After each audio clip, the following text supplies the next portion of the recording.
দেখেছিস, দুদিন আদর খেয়ে কেমন ওয়ান্টেড ওম্যান হয়ে গেছিস। আমি আর তোমার অফিসে কাজ করছি না, চুল হয়ে যায় একদিন, আমি গেলাম বাল। তরু রাগ করে চলে যাওয়ার জন্য পা বাড়াতে সায়ন তাকে পেছন থেকে জড়িয়ে ধরল। তরু চেষ্টা করলো নিজেকে সরানোর, কিন্তু সায়নের শক্তপোক্ত হাত থেকে ছাড়া পেল না। একটু শান্ত হস না, এমন করিস না। সরো তুমি। মাথা ঠান্ডা কর, আমি বাইরে গিয়ে সবার সাথে কথা বলছি। তরুকে বুকে জড়িয়ে মাথায় হাত বুলিয়ে দিতে দিতে বলল সায়ন। তরুও চুপ করে গেল এবার। সায়নের বুকে মুখ গুজে থাকতে বেশ ভালোই লাগছে। অফিসের প্রায় সব ডেস্কের কর্মচারী তরুকে নিয়ে গোপনে ফিসফিস করছিল, কিন্তু সায়ন এসে সবাইকে কাজে মনোযোগ দেওয়ার নির্দেশ দেওয়ায় সবাই দ্রুত তাদের নিজ নিজ কাজে ব্যস্ত হয়ে গেল। তরু নিজেই এই মুহূর্তে সায়নের কাছে অফিসে তাদের সম্পর্ক প্রকাশ না করার অনুরোধ করেছিল, কারণ এমন সময় বিয়ের খবর সবাইকে জানানো উচিত নয় মনে করে সে। সায়নও সেই অনুরোধ মানল। তরু চাইছিল কেবল তাদের প্রেমের মুহূর্তগুলো শান্তভাবে উপভোগ করতে। তবে সায়ন ইতিমধ্যেই সিদ্ধান্ত নিয়েছে আগামী সপ্তাহে তরুকে সবার সামনে নিজের স্ত্রী হিসেবে পরিচয় করাবে, যাতে তরুও সম্মতি হয়েছে। আন্না রাসেল বাড়ি চলে গেছে 2 দিন হলো। ইফতেখার বাড়ি যেন আবার চুপচাপ হয়ে গেছে। হারুন, রাহেলা ও আসমা সবাই তরু সায়নকে ভীষণ মনে করেন। কোনোভাবে ছেলে মেয়ে দুটোকে দেশে আনতে পারলে খুব ভালো হতো। মুয়াজ, কই রে তুই? মায়ের ডাকে শোয়া থেকে উঠে বসলো মুয়াজ। মাগরিবের আজান হওয়ার পরও বিছানায় শুয়েছিল সে, তাই রাহেলা ইফতেখার নামাজ পড়া শেষে ছেলেকে ডাকতে এসেছেন। কি হয়েছে মা? রাহেলা ইফতেখার ঘরের বাতি জ্বালালেন। মুয়াজ তখনও বিছানায় বসে চোখ ডলছিল। রাহেলা মুয়াজের পাশে গিয়ে ওর কপালে হাত রাখলেন। শরীর খারাপ কিনা বোঝার চেষ্টা করলেন, তবে জ্বরের কোনো আভাস পেলেন না। শরীর ঠিকই আছে মুয়াজের। তোর কি হয়েছে? আজানের সময়ও কেউ এভাবে শুয়ে থাকে? নামাজ পড়তে হয়, সেটা কি ভুলে গেছিস? আর পুরা ভেঙে বসা থেকে উঠে দাঁড়ালো মুয়াজ। সরি আম্মা, এশার ওয়াক্ত থেকে পড়বো নামাজ। দেখা যাবে। এখন তোর বড় আব্বার কাছে যা একবার, উনি ডেকেছেন তোকে। ঠিক আছে। মুয়াজ চোখে মুখে পানি ছিটে দিয়ে হারুন ইফতেখারের ঘরের দিকে এগোলো। রাহেলাও নিজের ঘরের দিকে এগোলেন। তরুকে একবার কল করবেন, মেয়েটাকে ভীষণ মনে পড়ছে আজ। যেই ভাবা সেই কাজ। শোয়ার ঘরে গিয়ে তরুকে কল দিলেন রাহেলা। দুটো রিং হতেই কল রিসিভ হলো। সায়ান কল রিসিভ করেছে। আসসালামু আলাইকুম আম্মা। সায়ানের কণ্ঠস্বর শুনে বিস্মিত হলেন রায়ান। তরুর সাথে সায়ান, তার মানে কি ওরা একসাথে আছে? রাহেলা হাসি মুখে কথা বলতে লাগলেন এবার। ওয়ালাইকুম আসসালাম। সায়ান, কেমন আছিস তোরা? আলহামদুলিল্লাহ, ভালো আছে। আপনারা কেমন আছেন? মা, বাবা, মুয়াজ কেমন আছে সবাই? আলহামদুলিল্লাহ বাবা, সবাই ভালো আছে। তরু কোথায়? তরু ফ্রেশ হতে গেল, মাত্র ঘুম ভেঙেছে মহারানীর। আমি নাস্তা তৈরি করছি, অফিস যাবো কিছুক্ষণ পর।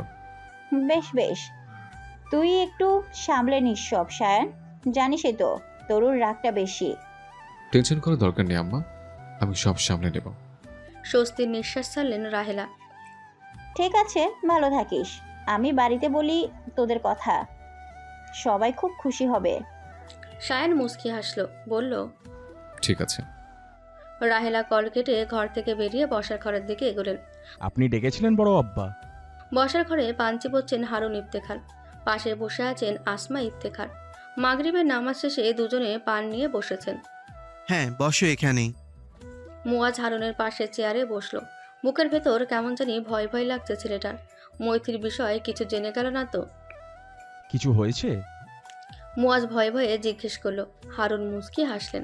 বিশেষ কিছু হয়নি। মল্লিক বাড়ির মেয়ের সাথে তোমার কোনো সম্পর্ক আছে? গতকাল এমদাদুল বলল তুমি নাকি মৈথির সাথে প্রায় স্কুলের সামনে দাঁড়িয়ে কথা বলো। শুকনো ঢোক গিলল মুয়াজ। যা ভয় পাচ্ছিল তাই হলো। এই এমদাদুল ভাই বড় ঝামেলার মানুষ। তেমন কিছু না বড় আব্বা, এমনিই কথা হয়েছিল। আসমা ইফতেখার বললেন।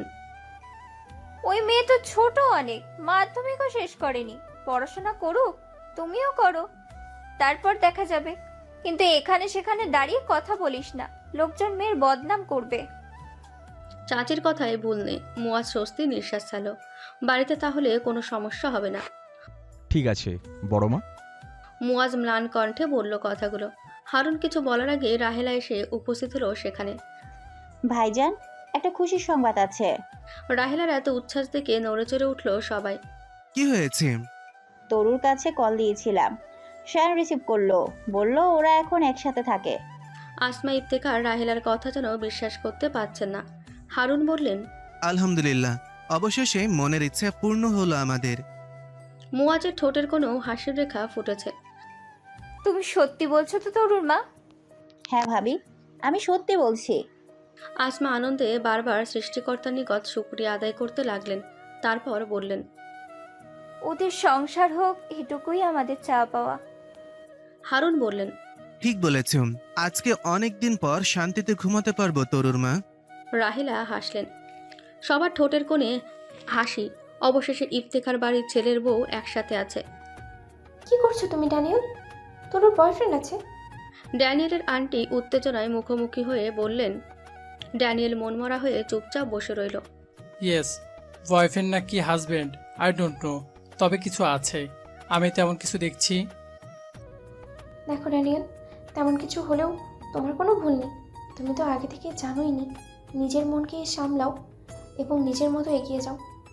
ড্যানিয়েল কিছু বলল না, চুপচাপ রইল। আন্টির কথাও এখন তার জন্য কিছুটা ভারী মনে হচ্ছে। আনন্দ বা স্বস্তি কিছুই নেই। নিউ ইয়র্কের রাত, বাইরে শহরের আলো ঝলমল করছে।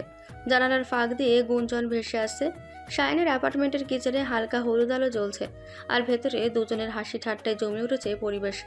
তরু রান্নাঘরের আইল্যান্ড কাউন্টারে বসে শাককুচি করছে।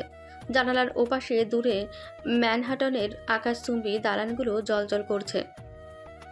তুই এত সুন্দর করে কাটিস কিভাবে বলতো? আমি তো পেঁয়াজ কাটতেই কাঁদি। শাইন ফ্রিজ থেকে বের করা টমেটো হাতে নিয়ে বলল। তরু হেসে মাথা নেড়ে উত্তর দিল, তুমি তো নষ্ট লোক, পেঁয়াজ কাটার চেয়ে নাটক করতে বেশি সময় দাও, নাটকবাজ একটা। শাইন টমেটো টুকরো করতে করতে হঠাৎই এক টুকরো তরুর ঠোঁটের কাছে ধরল। খা, টমেটো খা। সারো তুমি, আসছে টমেটো খাওয়াতে। তো অন্য কিছু খাবি? তরু শাইনের কাঁধে মৃদু ঘুষি মেরে বলল। তুমি একটা খবিস। তুই একটা রাবিশ। পেছন থেকে শায়ান হঠাৎ কোমর জড়িয়ে ধরল। তরু গম্ভীর হওয়ার চেষ্টা করলো। শায়ন ভাই, আমি কাজ করছি। তাতে কি? বলে ওর কাঁধে মুখ রাখল। তোমার মাথা, কাজ করো তো। শায়ান মিটিমিটি হাসছে। কিচেনে চিকেনের গন্ধ, মশলার সুগন্ধ আর দুজনের হাসি মিলে যেন পুরো নিউ ইয়র্কের ব্যস্ত শহরের ভেতর এক টুকরো ছোট্ট ভালোবাসার দুনিয়া তৈরি করলো। রান্না শেষ হলে শায়ান নিজেই টেবিল সাজাতে শুরু করলো। জানালার ওপাশে শহরের আলো টিম টিম করছে, আর ভেতরে কেবল তাদের দুজনের কণ্ঠস্বর।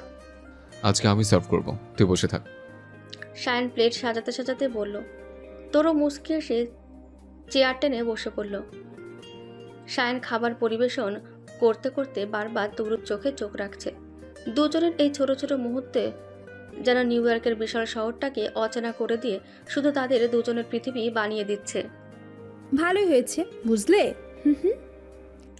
তরু বলল। শায়ান তরুকে খাবার সার্ভ করে নিজেও খেতে বসলো। তরু শায়ানের দিকে তাকিয়ে মুচকি মুচকি হাসছে। কিসে ভালো রে? ভালো হয়েছে, তুমি রান্না বান্না পারো, আমাকে একা রান্নাঘর সামলাতে হচ্ছে না। শায়ান মুচকি হাসলো। আমি থাকতে কোনো কিছু তোকে একা সামলাতে হবে না সোনা।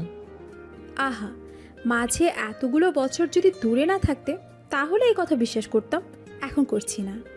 শায়ান ঠোঁট উল্টে নাটকীয় ভঙ্গিতে বলল। শোন, মানুষ মাত্রই ভুল করে, তাই বলে কি এভাবে বলবি? আমি তোর একমাত্র বর, আমাকে বিশ্বাস না করলে তোর পাপ হবে, পাপ। আমি চাই না তুই পাপীদের দলে নাম লেখাস। শায়ানের এমন কথাবার্তায় তরু না হেসে পারে না। খিলখিল করে হেসে উঠল তরু। শায়ানও তরুর হাসিতে তাল মিলিয়ে হাসছে। ঘড়িতে সময় এখন রাত 11:40। শায়ান বারবার ঘড়ির কাঁটার দিকে তাকিয়ে সময় দেখে নিচ্ছে। কিছুক্ষণ পরে এই বিশেষ মুহূর্ত শুরু হবে। তরু শায়ানের বিবাহ বার্ষিকী। তুই খেয়ে রুমে আয়, আমি একটু ওয়াশরুমে যাচ্ছি। ভেঙচি কাটলো তরু। শায়ান বসা থেকে উঠে দাঁড়ালো।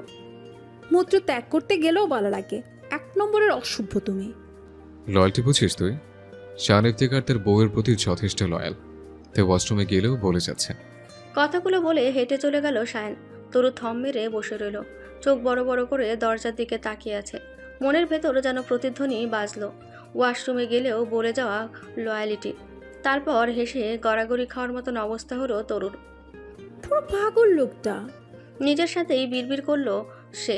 বেডরুমের পাশের রুমটা যেন একেবারে নতুন করে সাজিয়েছে শায়ান। ঘরের চার কোণায় রাখা কয়েকটি সুগন্ধি ক্যান্ডেল আস্তে আস্তে জ্বলছে। তাদের উষ্ণ আলোয় দেওয়ালে নরম ছায়া পড়ছে। পুরো রুমটাকে করে তুলেছে রহস্যময় আর একেবারে অন্তরঙ্গ। দেয়ালের গাঢ় ধূসর রঙের ওপর নরম আলোয় ঝুলছে ছোট ছোট ফেয়ারি লাইট, যেন ক্ষুদ্র তারা জ্বলছে। একপাশে বড় জানালাটার পর্দায় ঢাকা, তবে কাচের ওপাশ দিয়ে শহরের ঝলমলে আলো ফোটা ফোটা হয়ে ভেতরে ঢুকছে। ঘরের মাঝখানে রাখা কুইন সাইজ বেডটা সাদা বিছানার চাদরে ঢাকা, তার উপর ছড়িয়ে রাখা আছে লাল গোলাপের পাপড়ি। বালিশের পাশে রাখা দুটি ছোট কুশন, একটাই এমব্রয়ডারি করা টি, অন্যটাই এস অক্ষর। টেবিল ল্যাম্পের হালকা আলো বিছানাটাতে আরও রোমান্টিক করে তুলেছে।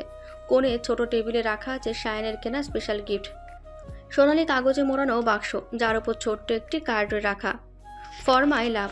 ঘরের পরিবেশে নীরবতা থাকলেও তাতে চাপা উত্তেজনা ভেসে বেড়াচ্ছে। বাতাসও হয়তো জানে আজকে রাত দুজনের জন্য আলাদা কিছু বয়ে আনবে। সবকিছু আবার একবার চোখ বুলিয়ে দেখলো সায়ন, তারপর হালকা হাসি নিয়ে দরজাটা টেনে বন্ধ করলো এবং ওদের বেডরুমের দিকে এগিয়ে গেল। তরু তখন খাওয়া দাওয়া সেরে সবে রুমে ঢুকেছে, কিছুটা ক্লান্ত তবু প্রশান্ত। সে জানে না একটু পরেই আরেকটা দরজা খুলে তার জীবনের সবচেয়ে সুন্দর চমক অপেক্ষা করছে। কোথায় ছিলে? বললে তো ওয়াশরুমে যাবে। তরুর কণ্ঠে খানিকটা অভিমান মিশে আছে। সায়ন মুচকি হেসে তার দিকে তাকালো। ঘড়ির কাঁটায় 12টা বাজতে তখন মাত্র 5 মিনিট বাকি। এসব বাদ দে, শোন, তুই সাথে জরুরি দরকার আছে আমার। সায়নের চোখ মুখের ভঙ্গি হঠাৎই অচেনা হতে লাগলো তরুর কাছে। কৌতূহল আর কিছুটা ভাবনায় ভরে উঠল তার মন। সে ধীরে ধীরে চেয়ার ছেড়ে উঠে দাঁড়ালো, সায়নের সামনে গিয়ে দাঁড়ালো। কি হয়েছে? নিজের চোখে দেখবি, চল। এটুকু বলে সায়ন রুম থেকে বেরিয়ে পাশের দরজার দিকে এগোতে লাগলো। তরু কৌতূহলী হয়ে তার পিছু নিল। দরজার বাইরে দাঁড়াতেই চোখে পড়ল ঘরটাই অন্ধকার, কোনো বাতি জ্বলছে না। তরু ভ্রু কুঁচকে বলল, সায়ন ভাই, তুমি অন্ধকার রুমে ঢুকলে কেন? সায়ন ভেতর থেকে গম্ভীর ভঙ্গিতে উত্তর দিল, তোর ইজ্জত হরণ করব, সেজন্য বলে কই এই ঘরে নিয়ে এসেছে। এখন ভেতর আয়, আমি কাজ শুরু করি। তরু একদম হতবাক হয়ে দাঁড়িয়ে রইল। এরপরই ঠোঁট বাঁকিয়ে বিরক্ত স্বরে বলল, সিরিয়াস কথা তো মজা করতে পারো তুমি। সে ঘরের ভেতরে ঢুকে কিছু দেখতে না পাওয়ায় আবারও বলল, সায়ন ভাই, তুমি কোথায়? অন্ধকার ঘরটায় হালকা সুর ভেসে এলো। দূর থেকে টিম টিম করে জ্বলতে লাগলো ক্যান্ডেল লাইট। ধীরে ধীরে ঘর আলোকিত হয়ে উঠল। তরুর চোখ বিস্ময়ে বড় হয়ে গেল। ফুলের সাজ, লাইটের ডেকোরেশন আর মাঝখানে সুন্দর কেক, সবকিছু যেন সিনেমার দৃশ্যের মতন। কেকের পাশে দাঁড়িয়ে আছে সায়ন, কালো শার্ট, শার্টের বোতামগুলো খোলা, হাতা গোটানো, চোখে মুখে দুষ্ট অথচ ভালোবাসা ভরা হাসি, হাতে একটা ছোট্ট বক্স। শুভ বিবাহ বার্ষিকী, মিসেস ইফতেখার। কথাটা বলে সায়ন ধীরে ধীরে এগিয়ে এলো তরুর দিকে। তরুর বুক কেঁপে উঠল। অবাক হয়ে তাকিয়ে আছে সে। সায়ন হাঁটু গেড়ে বসে বক্সটা খুলল। ভেতরে সুন্দর একটা ডায়মন্ড রিং ঝলমল করছে। তরু, আমি জানি আমি অনেক ভুল করেছি, অনেক সময় তোর কাছ থেকে দূরে থেকেছে, কিন্তু একটা কথা আমি সবসময় বিশ্বাস করি, আমাদের প্রেমের গল্প শেষ হওয়ার জন্য নয়, এটা চিরদিনের। তুই কি আবার আমাকে হ্যাঁ বলবি? নতুন করে আমার হাতটা ধরবি? তরুর চোখ ভিজে উঠল অশ্রুতে। মুখে কোনো কথা আসছে না, শুধু মুচকি হেসে হাতটা এগিয়ে দিল। সায়ন কাপা হাতে আঙুলে রিংটা পরিয়ে দিল। তারপর ধীরে ধীরে উঠে দাঁড়িয়ে তরুকে বুকের সাথে জড়িয়ে নিল। সায়ন যে তাকে এভাবে চমকে দেবে সেটা কখনো ভাবেনি তরু।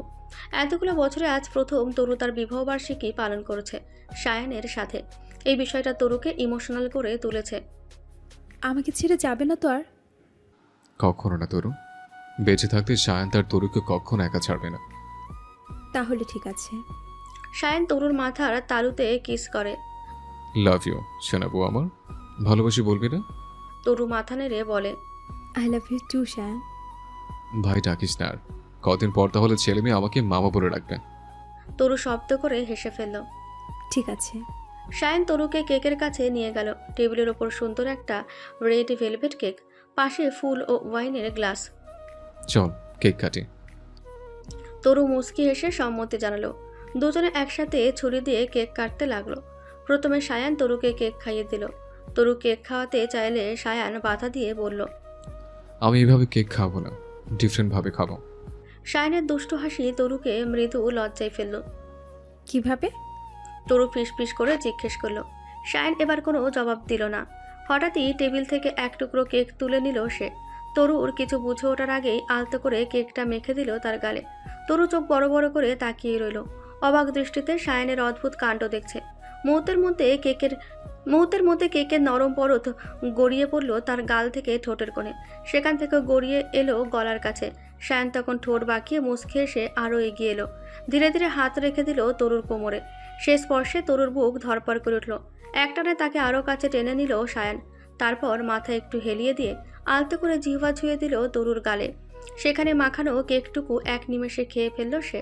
তরুর ভেতরটা যেন ঝড়ের মতন কেঁপে উঠল, গা বেয়ে শিহরণ নেমে এলো। অবিশ্বাস আর অজানা টানের মধ্যে পড়ে সে শায়ানের চোখের দিকে তাকিয়ে রইল। শায়ান তার সেই দৃষ্টি ধরে রেখে ঠোঁটে মিষ্টি হাসি ছুঁয়ে দিল। তারপর ধীরে, খুব ধীরে ঠোঁটে লেগে থাকা কেকটুকু খেতে শুরু করলো। তরুর নিঃশ্বাস তখন ভারী হয়ে আসছে, বুকের ভেতর দম যেন আটকে যাচ্ছে, শরীর হালকা কাঁপছে। এক অদ্ভুত শক্তিতে সে অনুভব করছে এই মানুষটার কাছ থেকে দূরে সরে যাওয়া আর তার পক্ষে সম্ভব নয়। আবেশে তরুর দম বন্ধ হয়ে আসছে। কি রে, শখ খেয়েছিস? কাঁপছিস কেন শোনা? শায়ান ঠোঁটে খেলা করা হাসি নিয়ে ফিসফিস করলো।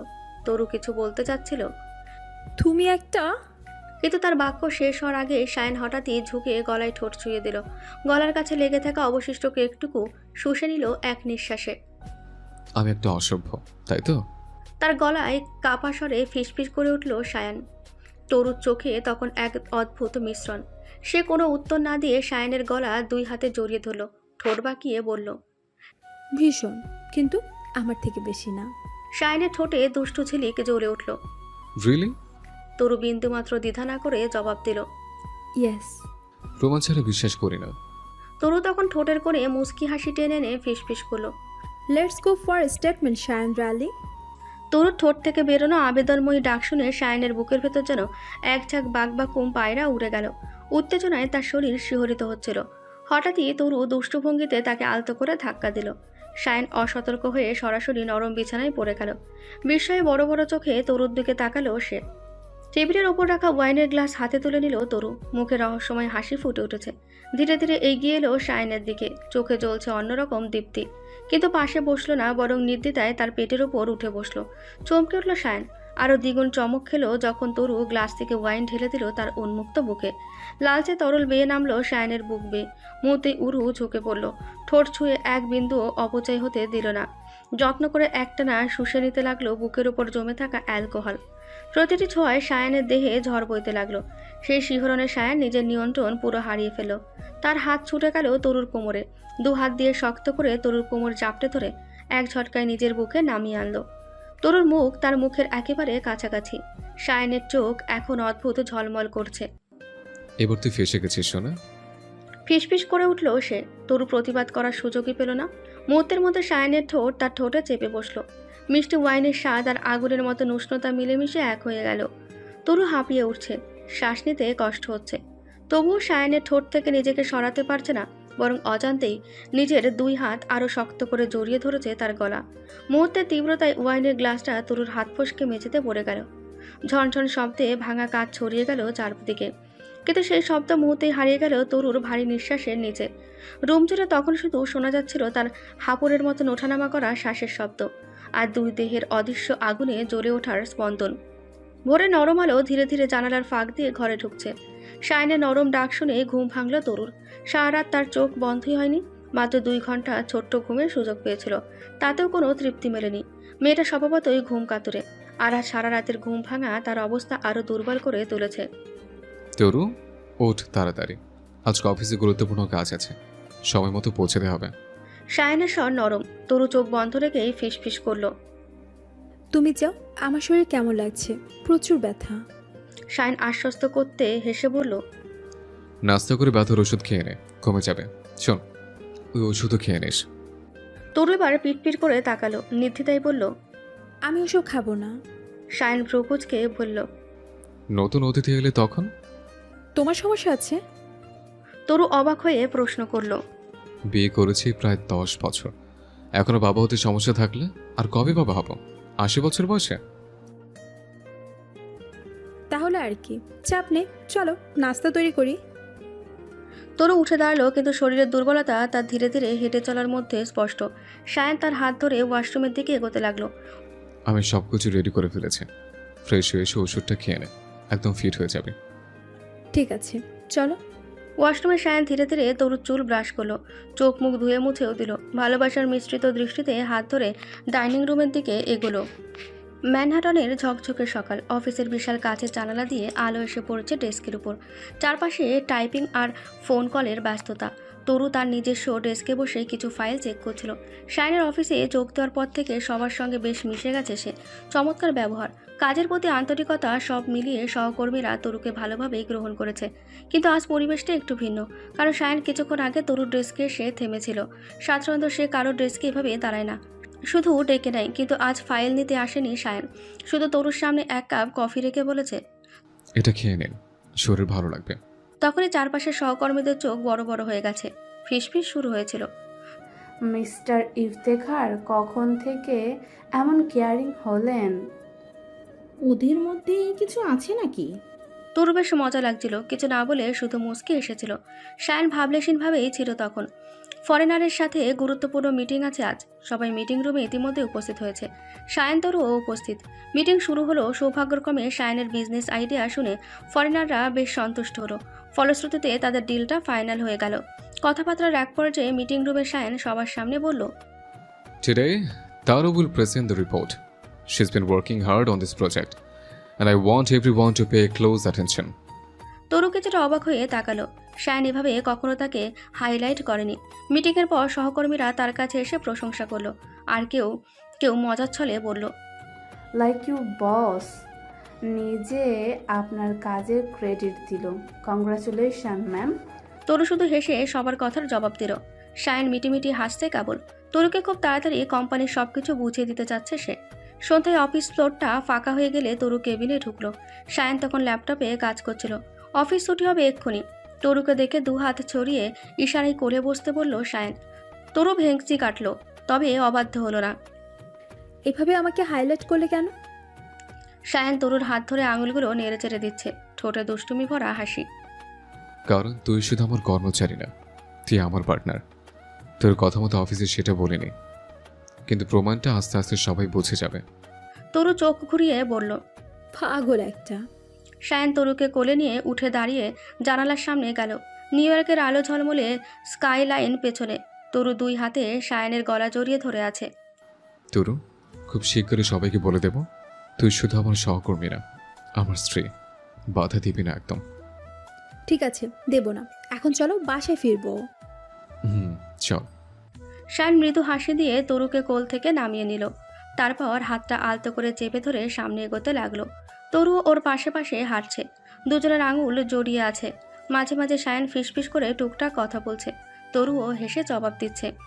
বিয়ে করে শ্বশুরবাড়ি এসেছে আনহা মাত্র কয়েক মাস হয়েছে। এর মধ্যে মেয়েটা শ্বশুরবাড়ির সবার চোখের মণি হয়ে উঠেছে। বিশেষ করে আনহার শাশুড়ি সামিনা কায়সার আনহাকে ভীষণ ভালোবাসেন। বলা ভালো, আনহার কোনো ননদ নেই। সামিনা কায়সারের দুটি ছেলে কেবল।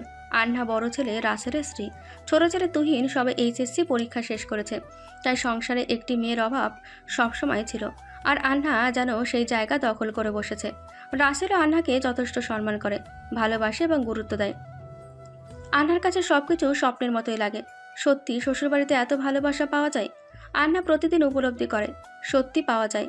আনহার শ্বশুরমশাই সকালবেলা বাজারে গেলে আনহার জন্য কিছু না কিছু খাবার কিনে নিয়ে আসবেনই।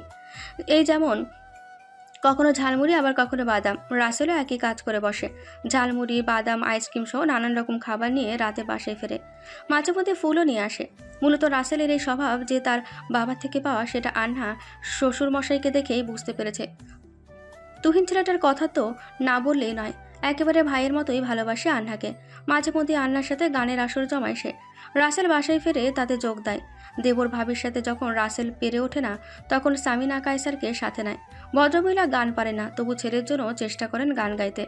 এভাবেই হাসি আনন্দে কাটছে আনহার জীবন। ইফতেখার বাড়ির ছেলের সাথে মল্লিক বাড়ির মেয়ের লটরপটর চলছে। কথাটা যেন পুরো গ্রামে আগুনের মতন ছড়িয়ে গেছে। মল্লিক বাড়ির সাথে তালুকদার বাড়ির ঝামেলা আছে। সেই শত্রুতার জের ধরে ইচ্ছাকৃতভাবে এমন কুৎসা রটিয়েছে তালুকদার বাড়ির বড় ছেলে ফয়সাল তালুকদার। সে গতকাল মৈথিকে মুয়াজের সাথে রাস্তায় দাঁড়িয়ে কথা বলতে দেখেছিল শুধু, তাতেই ঘটেছে বিপত্তি। এই নিয়ে মল্লিক বাড়ির পরিবেশ বড়ই উত্তপ্ত হয়ে আছে। মৈথি ভয়ে ভয়ে নিজের ঘর থেকে বের হয়নি আজ। বাবাকে ভীষণ ভয় পায় সে। তবে মৈথির মা মেয়ের সব আবদারে রাজি, কিন্তু স্বামীর সামনে কথা বলতে পারেন না। লতা, লতা, রান্নাঘরে কাজ করছিলেন লতা, মৈথির মা। এমন সময় সুলতান মল্লিকের কণ্ঠস্বর শুনে হকচকিয়ে গেলেন তিনি। দুপুরে রান্নাবান্না প্রায় শেষের পথে, তাই কাজের লোক সামিয়াকে বাকিটা সামলে নিতে বলে স্বামীর ডাকে সাড়া দিতে বসার ঘরের দিকে এগোলেন লতা মল্লিক। হ্যাঁ বলুন। মৈত্রী কোথায়? গতকাল থেকে ঘরেই বসে আছে। ঘরে বসে থেকে এখন কি হবে? বদনাম যা রটানোর তা তো রটিয়ে ফেলেছে তালুকদাররা। আমি সবসময় তোমার মেয়েকে বলেছি প্রেম প্রীতি চলবে না, কোনো মতে 18 পেরোতেই বিয়ে দিয়ে দেব। তবুও কেন এসব ঘটলো? লতা মাথা নিচু করে রইলেন, কি বলা উচিত বুঝতে পারছেন না। সুলতান মল্লিক আরও কিছুক্ষণ বকলেন নিজে নিজে, তারপর বাড়ি থেকে বেরিয়ে গেলেন। লতার চোখ ছলছল করছে। স্বামী সন্তান এভাবে না খেয়ে থাকলে কোনো নারীর ভালো লাগে? গতকাল রাত থেকে বাপ মেয়ে না খেয়ে আছে, ভেবেছিলেন দুপুরে দুজনকে খাওয়াতে পারবেন। লতা কিন্তু এখন যা পরিস্থিতি তাতে আর সম্ভব না কিছুই। তোকে তো তোর বড় আব্বা সাবধান করেছিল, আমিও বলেছিলাম পথে ঘাটে ওই মেয়ের সাথে কথা বলিস না, তবুও বললি। কি হলো? মেয়েটার বদনাম হয়ে গেল। এখন মৈতের উপর দিয়ে কিরকম ঝড় বইবে বুঝতে পারছিস? ছেলেকে কড়া গলায় কথাগুলো শোনালেন রাহেলা ইফতেখার। মুয়াজ ম্লান মুখে বিছানায় বসে আছে। এমনিতেই মৈথির জন্য চিন্তা হচ্ছে, তার জন্য মায়ের বকুনি ঝুকুনি, সব মিলিয়ে বড্ড মন খারাপ লাগছে মুয়াজের।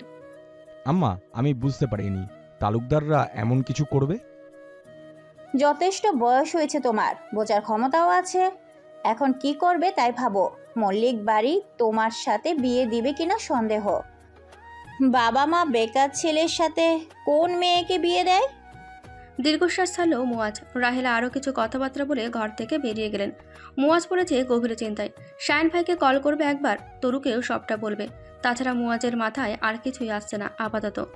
অফিস থেকে ফিরে শায়ন আর তরু ফ্রেশ হয়ে একসাথে রান্নাবান্না করলো। দুজন মিলে হেসে খেলে কিচেনে কাজ শেষ করে এখন ডাইনিং টেবিলে পাশাপাশি বসে রাতের খাবার খেতে শুরু করেছে। হঠাৎ শায়নের ফোনে হোয়াটসঅ্যাপে কল ভেসে উঠল। কলারের নাম দেখে শায়ন খানিকটা চমকালো, তারপর ফোনটা তুলে নিল। কে কল করলো এখন? ব্রোকোজকে জিজ্ঞেস করলো। মুয়াজ, শায়ন ঠোঁট কামড়ে বলল আর কল রিসিভ করলো। কি খবর ভ্রাতা? হঠাৎ কল, সব ঠিক আছে তো? ওপাশ থেকে ভারী কণ্ঠস্বর ভেসে এলো। ঠিক নেই ভাইয়া। শায়নের মুখ মুহূর্তেই গম্ভীর হয়ে গেল। কি হয়েছে?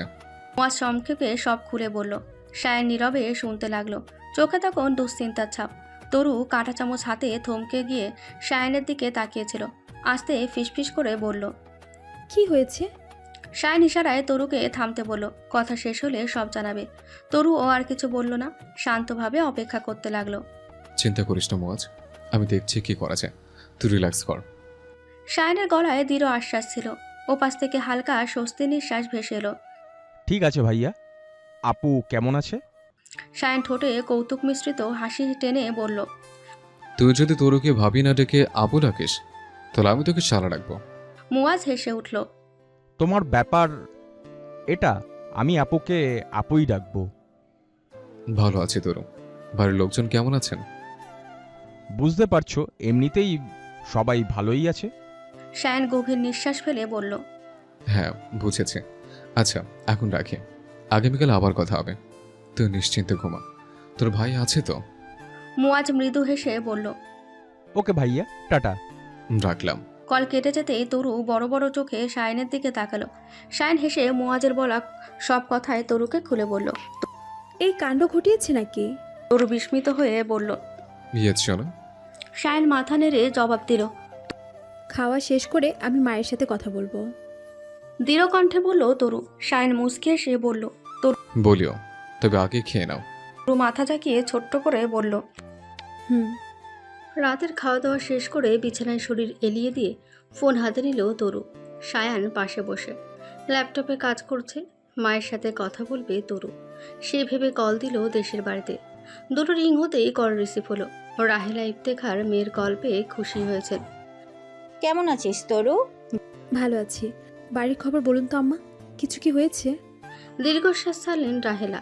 সংক্ষিপ্ত আকারে মুয়াজ ও মৈথির বিষয় সবটা বললেন। গ্রামের লোকজন নানা রকম কথা বলছে তরু। মুজাহিদ তো তাও পুরুষ মানুষ, কে কি বলল গায়ে মাখে না, কিন্তু মল্লিক বাড়ির মেয়েটার কথা তো ভেবেই খারাপ লাগছে। মোজাইজ তো টেনশনে এতটুকু হয়ে গেছে। সায়ান তরুর বুকের ওপর ঝুঁকে আঙ্গুলের সাহায্যে ঠোঁটের ওপর স্লাইড করতে লাগলো। তরু ইশারায় থামতে বলল, কিন্তু সায়ান শুনল না। চিন্তা করবেন না, দরকার হলে আমরা দেশে ফিরবো। শায়ন কিছু একটা করবে। স্বস্তির নিঃশ্বাস ছাড়লেন রাহেলা। ঠিক আছে। আম্মা, হ্যাঁ তাহলে রাখছি, এখন পরে কথা হবে। আচ্ছা। সায়ানের দুষ্টুমিতে তরুর বেসামাল অবস্থা। তড়িঘড়ি করে কল কেটেই ভদ্রলোকের হাতটা ঠোঁটের ওপর থেকে সরিয়ে ফেলল তরু। কি করছিলে? কাজের সময়ও দুষ্টামি? হুম হুম।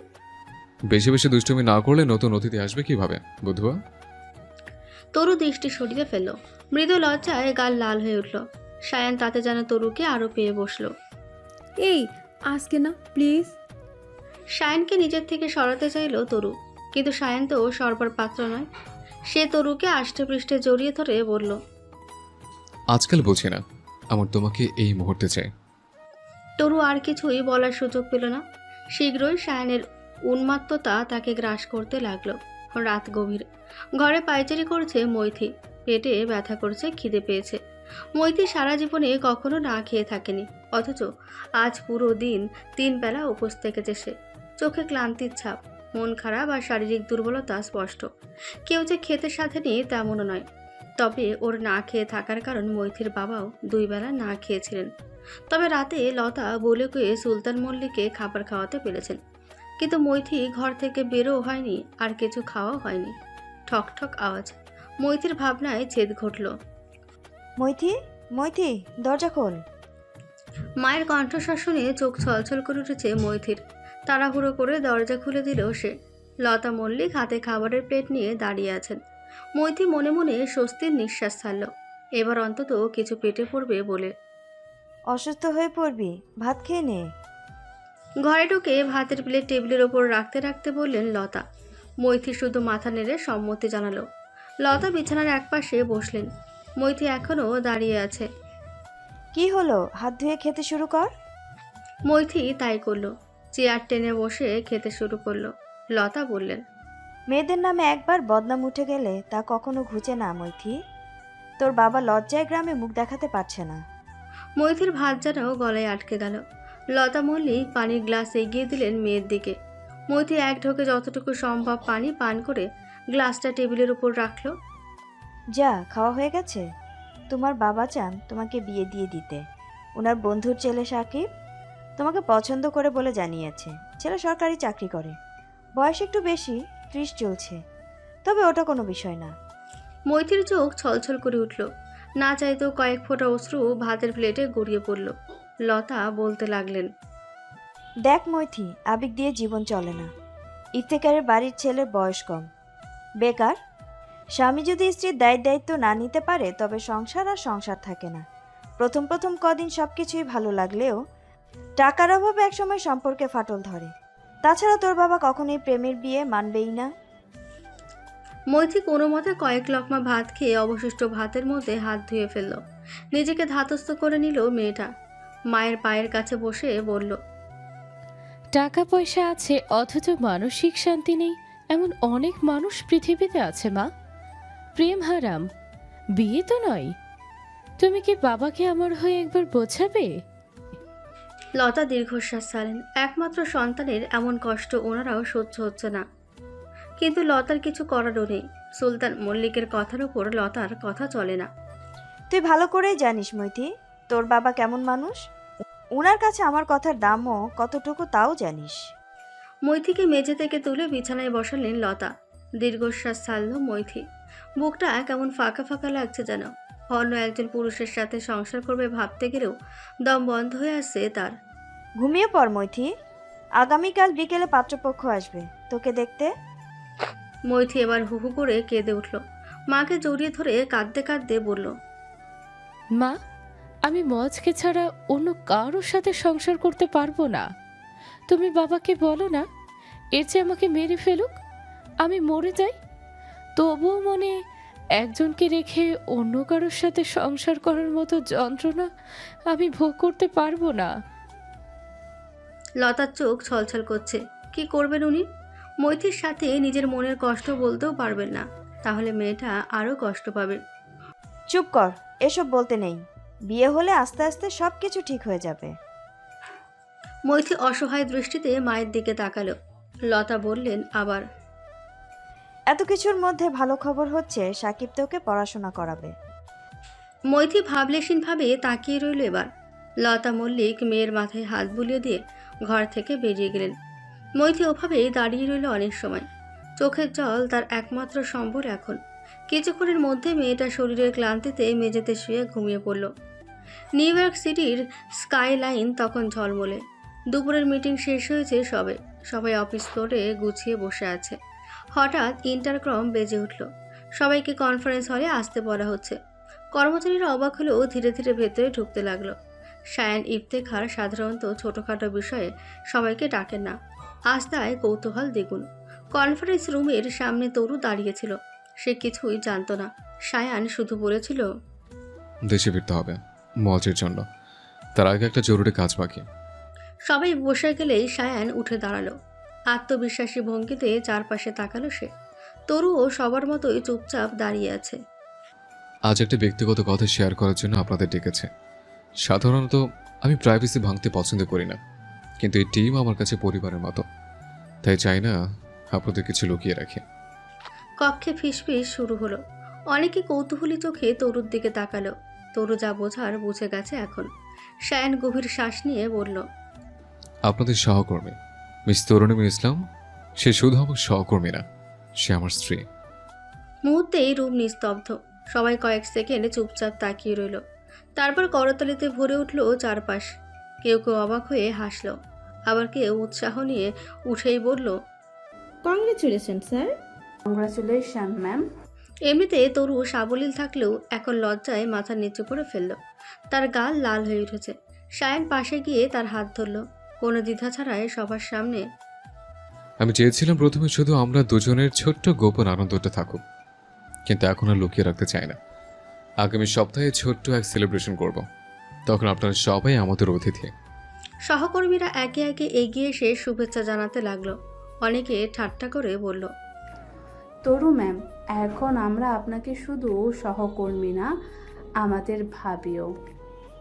তরু একটু লজ্জা পেলেও হাসলো। মনে মনে ভাবলো, এই মানুষটা সত্যিই দায়িত্বশীল হয়ে গেছে। যেভাবে সবার সামনে আমাকে নিজের করে নিল, এত ভালোবাসা আমি কখনো পাবো ভাবিনি। ঘোষণা শেষে সবাই যে যার মতো নিজেদের কেবিন ডেস্কে চলে গেল। তরু শায়ানের দিকে তাকিয়ে দাঁড়িয়ে আছে। শায়ান বসে মিটিমিটি হাসছে। তরু এগিয়ে গেল শায়ানের দিকে। শায়ান চোখ টিপ্পুনি কেটে বলল, কেমন দিলাম সারপ্রাইজ? অস্থির, চমৎকার, একেবারে সেই। শায়ান তরুর হাত ধরে কোলে বসালো। তরু ভ্রু কুচকে ফেললো একটু। পরশু ফ্লাইট আমাদের। পরশু? আগামীকাল গেলে ভালো হতো না? মনে হচ্ছে তাড়াতাড়ি যাওয়া দরকার শায়ান। ভুল বলো না কিন্তু, অফিসের যাবতীয় কাজকর্ম সামলানোর দায়িত্ব যাকে তাকে দেওয়া যায় না। মিস্টার ডেভিড ছুটিতে আছেন, আগামীকাল জয়েন করবেন। তরু ভাবুক হয়ে গেল একটু। মুয়াজের জন্য ভীষণ চিন্তিত সে। ঠিক আছে। টেনশন করিস না তো। তুমি জানো না মল্লিক বাড়ির সুলতান মল্লিক কেমন মানুষ? চিন্তা কি এমনিই হয়? ভদ্রলোক, ভীষণ কড়া। তা জানি, আমি সব খবর রাখছি। সমস্যা বেশি হলে তখন দেখা যাবে। তরু মাথা নাড়ল কেবল। শায়ান যাই বলুক, একমাত্র ভাইয়ের মনের অবস্থা চিন্তা করে তরুর মন অস্থির হয়ে আছে। মৈত্রীকে পাত্রপক্ষ দেখতে আসবে শুনে মুয়াজের যেন বুকে তোলপাড় শুরু হয়ে গেছে। মল্লিক বাড়ির লোকজন যে এত তাড়াতাড়ি তাদের মেয়েকে বিয়ে দিয়ে দেবে, সেটা হারুন ইফতেখারও ভাবতে পারেনি। এমতো অবস্থায় তাদের সাথে ইফতেখার বাড়ির কেউ কথা বলতে পারবে না, কারণ তেমন পরিস্থিতি নেই এখন। সব কিছু হয়েছে ওই তালুকদারের জন্য। সোজা ব্যাপারটাকে পেঁচিয়ে জিলিপির মতন করে ফেলেছে। সকাল থেকে ঘরে দরজা আটকে বসে আছে মুয়াজ। এখন সময় দুপুরবেলা। বিকেলে মৈথিকে দেখতে আসবে। মুয়াজের অবস্থা নিয়ে রাহেলা বেশ চিন্তিত, কিন্তু কি করা যায় কেউ বুঝতে পারছে না। শায়ানকে কল করা হয়েছিল। হারুন ইফতেখার নিজেই কথা বলেছে শায়ানের সাথে। তরু শায়ান আজ রাতের মধ্যে দেশে চলে আসবে, তবে কিছুতেই বিকেলের মধ্যে আসা সম্ভব হবে না। তাছাড়া এভাবে পাত্রপক্ষের আশাও বন্ধ করা যাবে না। সব মিলিয়ে পরিস্থিতি যেন ঘেটে ঘ হয়ে আছে। মুয়াজ, ভাত খাবি না? ভাত খেতে আয়। দরজায় কড়া নেড়ে মুয়াজকে ডাকছেন আসমা ইফতেখার। রাহেলা একবার ডেকে গিয়েছিলেন, কিন্তু মুয়াজ দরজা খোলেনি। তাই এবার আসমা এলেন। সকালেও কিছু খায়নি ছেলেটা। মোয়াজ, বাবা দরজা খোল, দুটো ভাত খেয়ে নে, না খেয়ে থাকলে দুর্বল হয়ে যাবি। জানালার পাশে দাঁড়িয়ে আছে মোয়াজ, মাথায় হাজারো চিন্তা ঘুরপাক খাচ্ছে। আজ যদি একটা কাজকর্ম করতো তাহলে মল্লিক বাড়ির লোকজনের কাছে গিয়ে পায়ে পড়ে হলেও মৈথিকে চাইতো সে, কিন্তু এখন সেই মুখ নেই। বেকার ছেলের কাছে কেউ মেয়ে দিতে চায় না। মা চাচির ডাক শুনেও নড়ছে না ছেলেটা, কিন্তু ব্যাপারটা ভালো দেখাচ্ছে না। দীর্ঘশ্বাস ছাড়ল মোয়াজ, ধীর পায়ে এগিয়ে গিয়ে দরজা খুলে দিল। আসমা মোয়াজকে ভালো করে দেখে মাথায় হাত বুলিয়ে দিয়ে বললেন, হ্যাঁ, এমন করছিস কেন বাবা? দেখতে এলে তো বিয়ে হয়ে যাচ্ছে না। মোয়াজ দীর্ঘশ্বাস ছাড়ল। কত জায়গায় তো দেখতে এলেই বিয়ে হয়ে যায় না, তা তো মোয়াজের অজানা নয়। কিছু ভালো লাগছে না। তোর ভাইয়া তো রাতে এসেছে দেশে, সায়ান ঠিক কিছু একটা করবে। সেটাই এখন ভরসা। মোয়াজ ও আসমার কথোপকথনের মধ্যে রাহেলা এলেন সেখানে। ছেলেকে বুকে জড়িয়ে ধরে বললেন, চল বাবা, ভাত খাবি? মোয়াজ মাথা নেড়ে সম্মতি জানালো। আসমা ও রাহেলা মোয়াজকে নিয়ে খাবার ঘরে এগোলেন। বিকেল করিয়ে সন্ধ্যা নামছে। মল্লিক বাড়ির দোতলার বসার ঘর আজ যেন অন্য রূপ নিয়েছে। ঝাড় লণ্ঠন জ্বালানো, টেবিলে নানা রকম মিষ্টি আর ফল সাজানো। সুলতান মল্লিক স্বয়ং দরজায় দাঁড়িয়ে অতিথি আপ্যায়নে ব্যস্ত। পাত্রপক্ষ এসে বসেছে। সাকিব সাদা পাঞ্জাবি পায়জামা পরে বেশ গম্ভীর চেহারায় বসে আছে মাঝখানে। পাশে তার মা, দুজন আত্মীয়। চারদিকের পরিবেশে এক ধরনের চাপা অস্বস্তি লেগে আছে। কিছুক্ষণ পর লতা মল্লিক মৈথিকে ভেতরে থেকে বের করে আনলেন। লাল সবুজ শাড়ি, মাথায় হালকা ওড়না, চোখে কাজল, কিন্তু চোখের কোণে শুকনো অশ্রুর দাগ স্পষ্ট। মেয়ে কেঁদেছে সেটা বোঝা যাচ্ছে। মৈথিকে বসানো হলো অতিথিদের সামনে। চারপাশের মানুষের চোখ যেন ছুরি হয়ে বিচ্ছে তার বুকের ভেতর। সে মাথা নিচু করে বসে রইল। বুকের ভেতর কান্না উথলে উঠলেও জোর করে ঠোঁট কামড়ে রেখেছে। সাকিবের মা হেসে বললেন, মেয়ে তো দেখতে সুন্দরী, পড়াশোনাতেও ভালো শুনেছি। কথাগুলো মৈথির কানে ঢুকলেও সে কোনো প্রতিক্রিয়া দিল না, শুধু ঠোঁট শক্ত করে চেপে ধরল যাতে কান্নার শব্দ বেরিয়ে না আসে। ঘরে থাকা সবাই স্বাভাবিক ভান করলেও মৈথির বুকের ভেতর তখন ঝড় বয়ে যাচ্ছে। তার মনে শুধু একটাই কথা ঘুরছে, মোয়াজ ছাড়া কাউকে আমি মেনে নিতে পারবো না। কেন আমার সঙ্গে এমন হচ্ছে? দেখা দেখির আনুষ্ঠানিকতা শেষ হতে প্রায় আধা ঘন্টা লেগে গেল। অতিথিরা মিষ্টি খেয়ে কিছু আলাপ আলোচনা সেরে বিদায় নিলেন। সুলতান মল্লিক যথারীতি গম্ভীর মুখে সবাইকে দরজা পর্যন্ত পৌঁছে দিলেন। আগামী সপ্তাহে অর্থাৎ 4 দিন পর মৈথি ও সাকিবের বিয়ের দিন ঠিক করা হয়েছে। পাত্রপক্ষ চলে গেলেই ঘরে একটা ভারী নীরবতা নেমে এলো। কারো মুখে বিশেষ কথা নেই। লতা মল্লিক ধীর পায়ে মেয়েকে ঘরে নিয়ে গেলেন। ঘরে ঢুকতেই মৈথি আর নিজেকে ধরে রাখতে পারল না। বিছানায় বসতেই হু হু করে কেঁদে উঠল। লতা চুপচাপ পাশে দাঁড়িয়ে মেয়ের মাথায় হাত বুলিয়ে দিলেন, কিন্তু কোনো সান্ত্বনামূলক কথা বললেন না। বলার মতো কিছু নেইও। মা, আমি পারবো না। মোয়াজ ছাড়া অন্য কারোর সাথে আমি একদিনও বাঁচতে পারবো না। কান্নার ফাঁকে ফাঁকে বলতে লাগলো মৈথি। লতা দীর্ঘশ্বাস ফেললেন। মৈথি, অনেক কিছুই আমাদের হাতে থাকে না রে মা। তোর বাবার ইচ্ছে খুব শক্ত, ওনাকে কেউ আটকাতে পারবে না। মৈথির বুকটা যেন ছিঁড়ে যাচ্ছিল। মাথা ঠেকিয়ে কাঁদতে কাঁদতে বিছানায় লুটিয়ে পড়ল সে। চোখের জল ভিজিয়ে দিল বালিশ। সেদিন রাতে মৈথি আর খাবারের টেবিলে বসল না। সারা ঘর নীরব হয়ে রইল। বাইরে ঝিঝি পোকার ডাক চলতেই থাকলো, আর ভেতরে মল্লিক বাড়ির বাতাস যেন ক্রমে ভারী হয়ে উঠল। রাত তখন প্রায় 11টায় ছুঁই ছুঁই। চারদিক অন্ধকারে ডুবে আছে, মাঝে মাঝে শুধু কুকুরের ডেকে ওঠা আর জোনাকির ক্ষীণ আলো। হঠাৎ মল্লিকপাড়ার রাস্তার মোড়ে গাড়ির হেডলাইটে ঝলসে উঠল। কালো রঙের SUV আস্তে আস্তে ইফতেকার বাড়ির সামনের প্রধান সড়কে এসে থামল। তরু গাড়ি থেকে নেমে চারপাশে তাকাতেই বুকটা ধক করে উঠল। জন্মভিটায় ফিরে এসেছে সে, অথচ এই ঘরে কত ঝড় বয়ে যাচ্ছে তা জানে। সামনে দরজায় হারুন ইফতেখার দাঁড়ানো। তিনি ছেলে মেয়েকে দেখে হালকা স্বস্তির নিঃশ্বাস ফেললেন। তরু, সায়ান, তোরা এলি অবশেষে। সায়ান এগিয়ে এসে বাবার পাশে দাঁড়িয়ে বলল, আমরা খবর পেয়ে ফ্লাইট ধরে চলে এসেছি। চিন্তা করবেন না আব্বা, দেখা যাক কি হয়। তরু গিয়ে মায়ের পাশে দাঁড়িয়ে পড়ল। রাহেলার চোখ তখন কান্নায় ভিজে গেছে। আম্মা, সব ঠিক হয়ে যাবে। মোয়াজ কোথায়? আছে বাড়িতে। তোরা অনেক জার্নি করে এসেছিস, ঘরে যা, আমি খাবার খেতে ডাকবো একটু পরে। আচ্ছা। সায়ান হারুন ইফতেখারের সাথে টুকটাক কথাবার্তা বলে নিজের ঘরের দিকে এগোলো। তরু গেলেও মুয়াজের ঘরে কথা বলতে। বারান্দার কোণে দাঁড়িয়ে আছে মুয়াজ, চোখ লাল, চেহারায় বেপরোয়া ভাব। বোনকে দেখে তার বুকটা কেঁপে উঠল। মনে হলো অবশেষে ভরসার শক্তি ফিরে এসেছে। তরু দূর থেকেই ভাইয়ের মুখটা লক্ষ্য করে ফেলল। দৌড়ে গিয়ে মুয়াজকে জড়িয়ে ধরল বুকের মধ্যে। তোর চোখে মুখে কি অবস্থা হয়েছে মুয়াজ?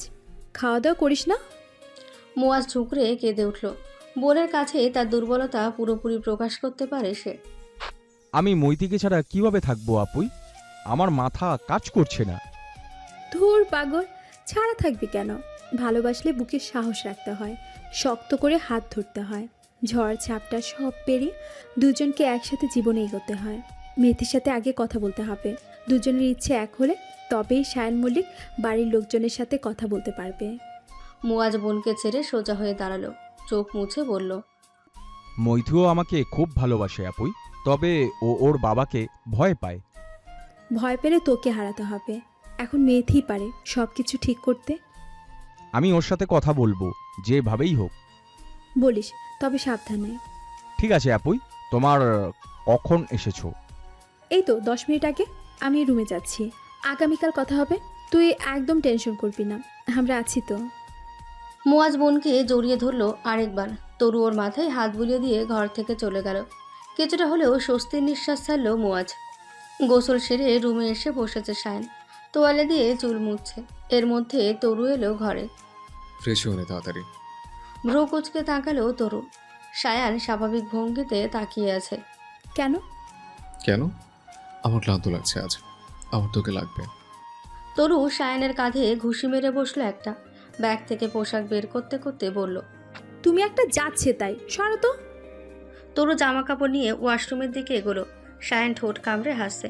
কাজকর্ম আর ঝামেলার জন্য বউকে ঠিক মতন ভালোবাসা হয়নি ভেবে সায়ান ভাইয়ের অস্থির অস্থির লাগছে আজ।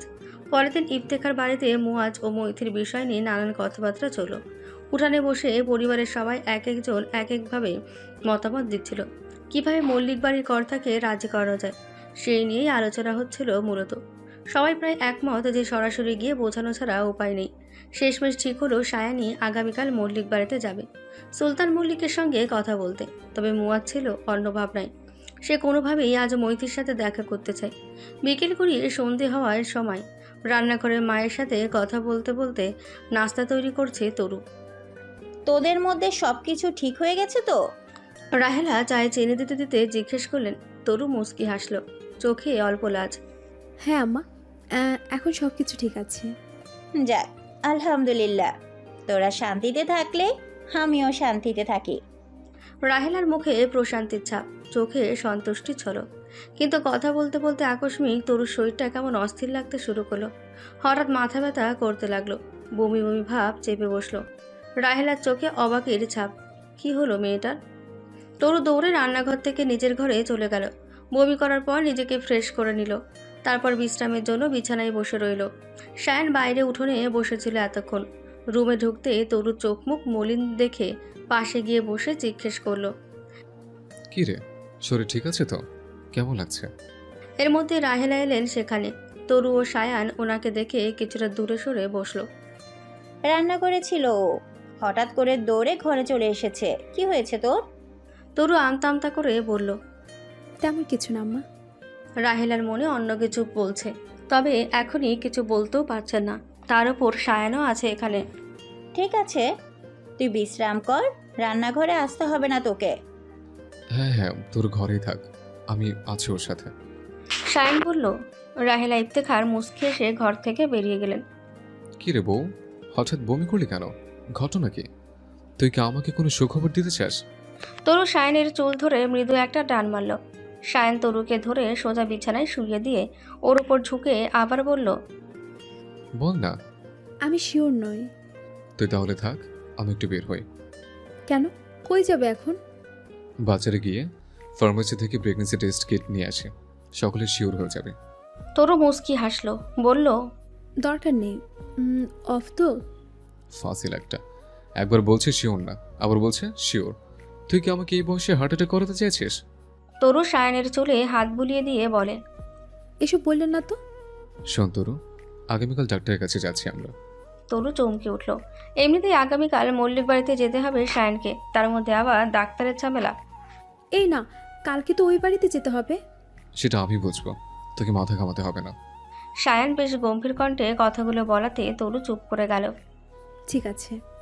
Good girl. কিছু খাবি? বমি করলি তো? না গো, একটু শুয়ে আছি।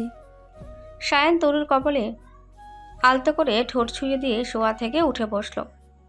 তাহলে তুই বিশ্রাম কর, আমি মজের সাথে একটু কথা বলে আসি। ঠিক আছে, যাও। তরুকে ঘরে রেখে মুয়াজের সাথে কথা বলার উদ্দেশ্যে ঘর থেকে বেরিয়ে গেল সায়ন। বার কাউন্টারে বসে আছে লারা, হাতে ওয়াইনের গ্লাসটা নেড়েচেড়ে দেখছে সে। এই নিয়ে 4-5 গ্লাস সাবার করে ফেলেছে। লারা কিছুতেই সেদিনের অপমানের কথা ভুলতে পারেনি। তরু কিভাবে সায়ানের সামনে দাঁড়িয়ে তাকে চড় মেরেছিল এবং সায়ান তার বউকে আরও উস্কে দিয়েছিল, সেসব ভাবলে লারার মাথাটা ধপ করে জ্বলে ওঠে। আর তখন অ্যালকোহলের সাহায্য ছাড়া নিজেকে সামলাতে পারে না লারা। তবে আজ তার মনে অন্যরকম প্রশান্তি কাজ করছে। সায়ানের এত বড় বিজনেসের আড়ালে যে অস্ত্র পাচারের মতন জঘন্য কাজও হয় সে বিষয়ে তরু জানে না হয়তো, আর লারা সেই সুযোগটাই কাজে লাগাবে এবার। তরুকে সায়ানের অবৈধ ব্যবসার বিষয়ে সবকিছু বলবে এবং প্রমাণ দেখাবে। হয়তো এতে ওদের বিচ্ছেদ হবে না, তবে অশান্তির সৃষ্টি তো হবেই, তাতেই লারার শান্তি। লারা শুনেছে তরু ও সায়ান আপাতত বাংলাদেশে আছে, তাই নিউ ইয়র্কে ফিরে আসা পর্যন্ত অপেক্ষা করবে লারা। সায়ানের সাথে কথা বলে মুয়াজের মনটা আগের তুলনায় ভালো হয়েছে এখন। সবাই মিলে রাতে খাওয়া দাওয়াও করেছে একসাথে।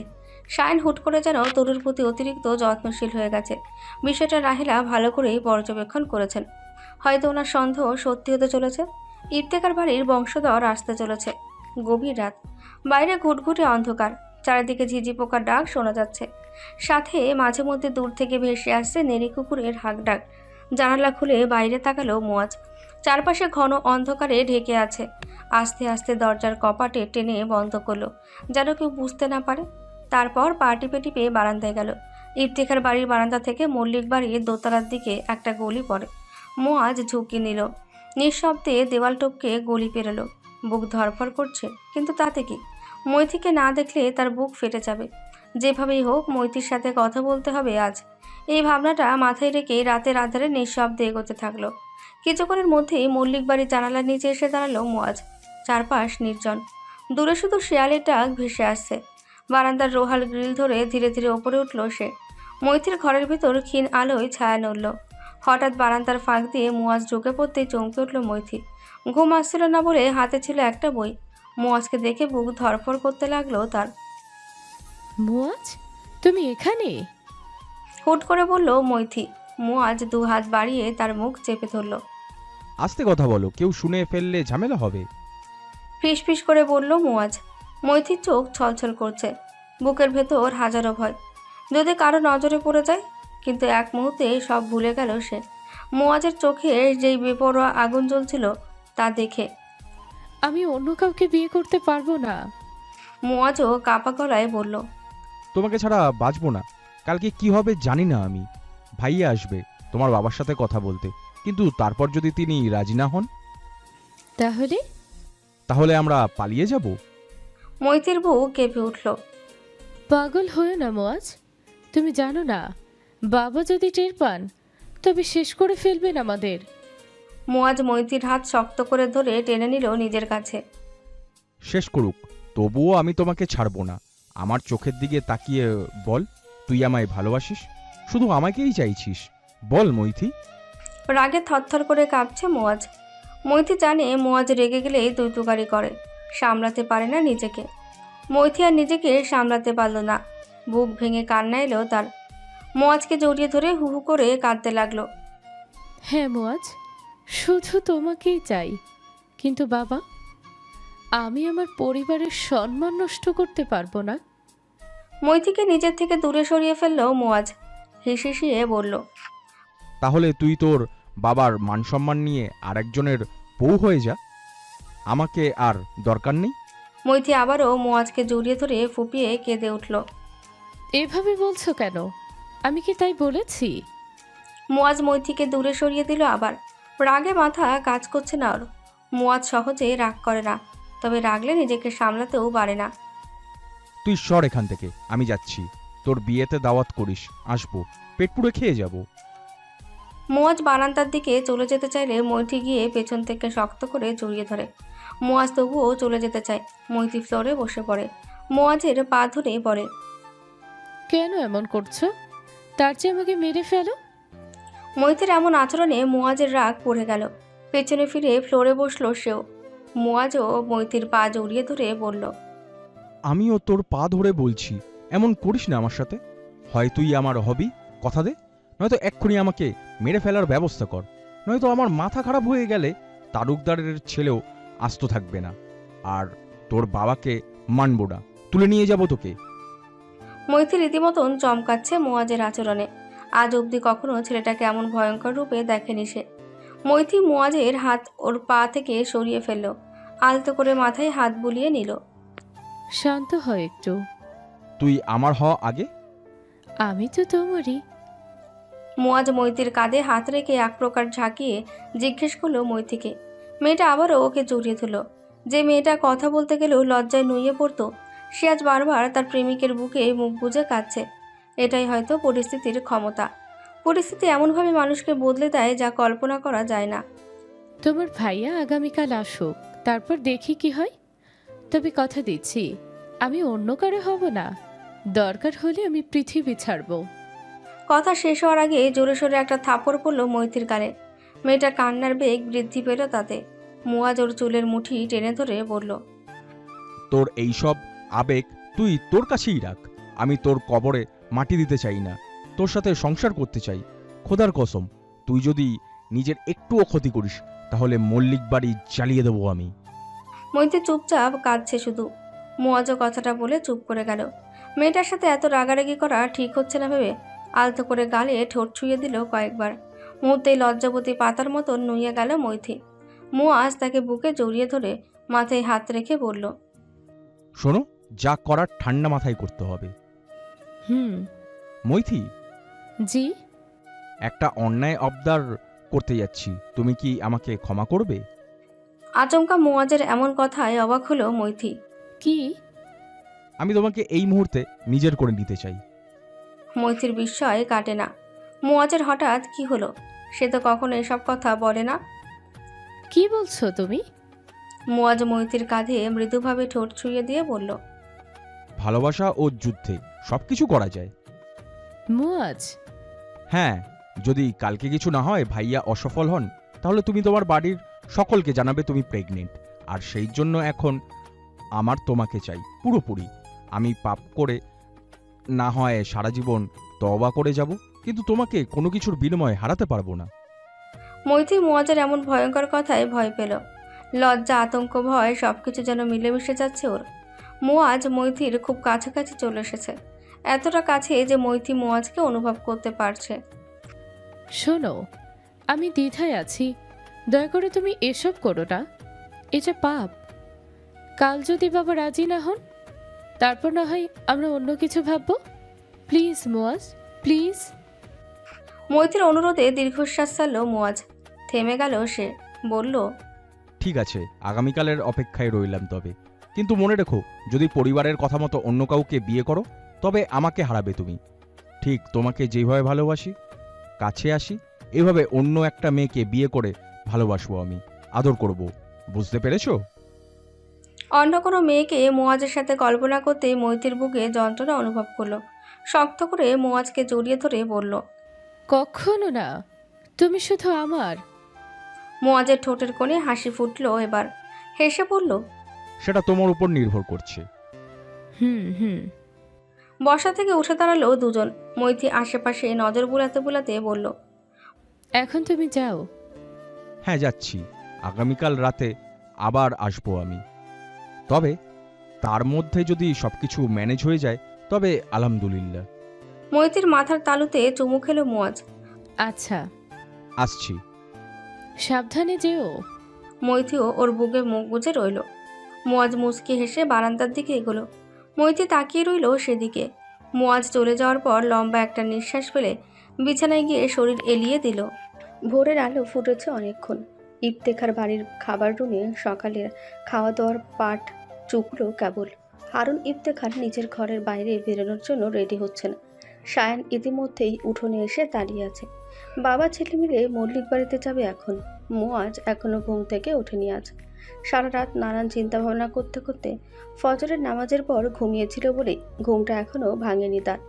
রাহিলা ইফতিখার অবশ্য মুয়াজকে ডাকতে চেয়েছিলেন, কিন্তু তরু বারণ করাতে আর ডাকেননি। সত্যি বলতে গত কয়েকদিন ধরে মৈথিকে নিয়ে চিন্তা করতে করতে রাতে আর ঘুম হয়নি ছেলেটার। কিন্তু গতকাল রাতে মৈথির সাথে কথা বলে আসার পর মনটা একটু হলেও শান্ত হয়েছিল তার। কি রে মৈথি, খাচ্ছিস না যে?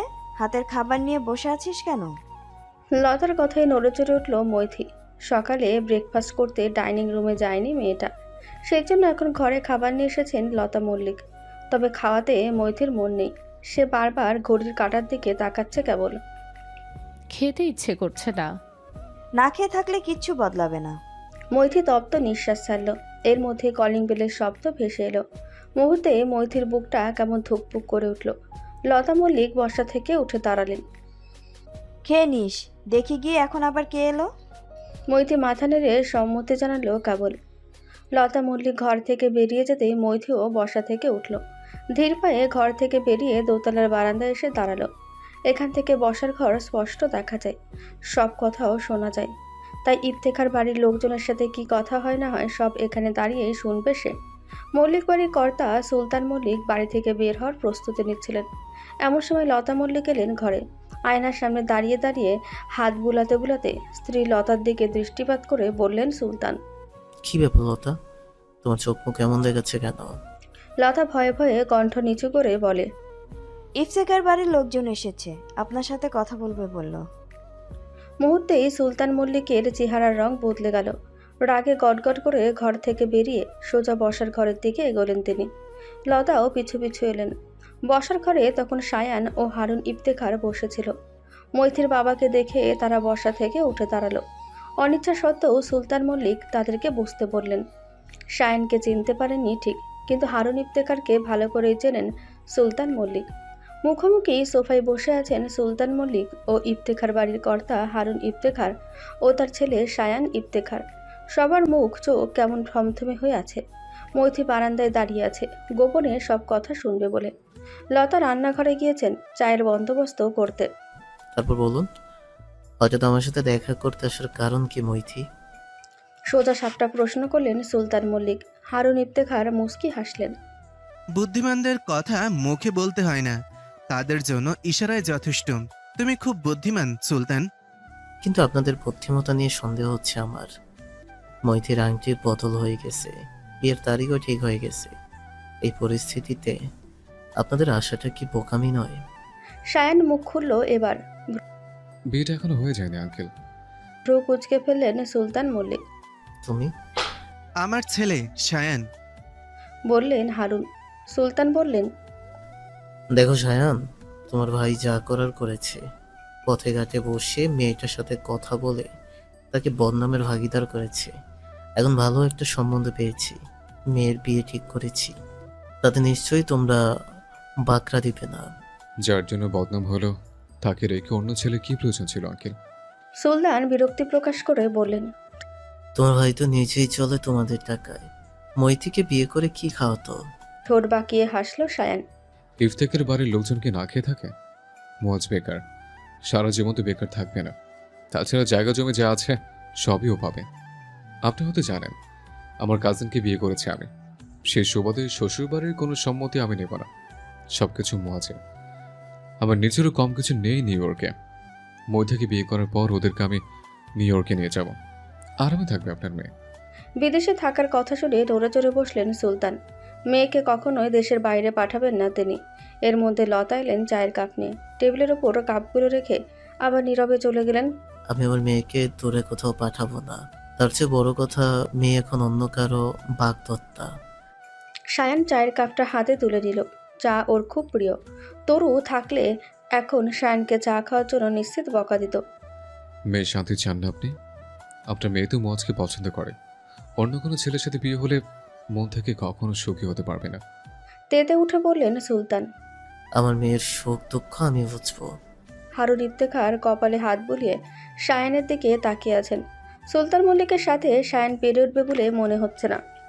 আঙ্কেল, একটু মাথা ঠান্ডা করে ভাবুন, মেয়ে কষ্টে থাকলে কিন্তু আপনারই কলেজে পড়বে।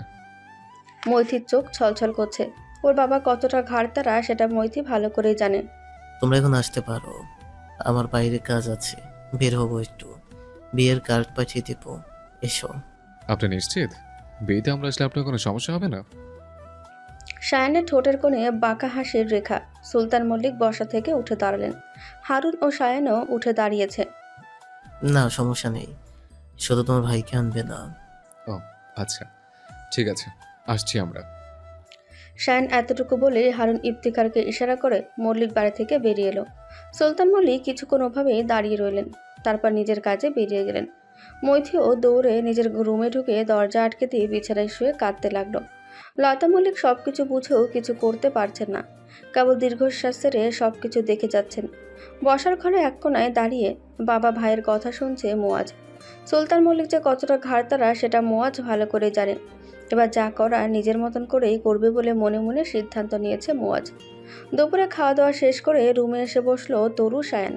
তরু ওর আধ ভেজা চুলগুলো মেলে বিছানায় শুয়ে পড়ল। এখানে আসার আগে হেয়ার ড্রায়ার নিয়ে আসা হয়নি। সায়ান কনুইতে ভর দিয়ে শুয়ে তরুর মাথায় হাত বুলিয়ে দিয়ে বলল সায়ান। শরীর কেমন লাগছে? সায়ান তরুর ঠোঁটে আলতো করে ঠোঁট ছুঁয়ে দিল একবার। তরু চোখ পাকালো দাঁতে।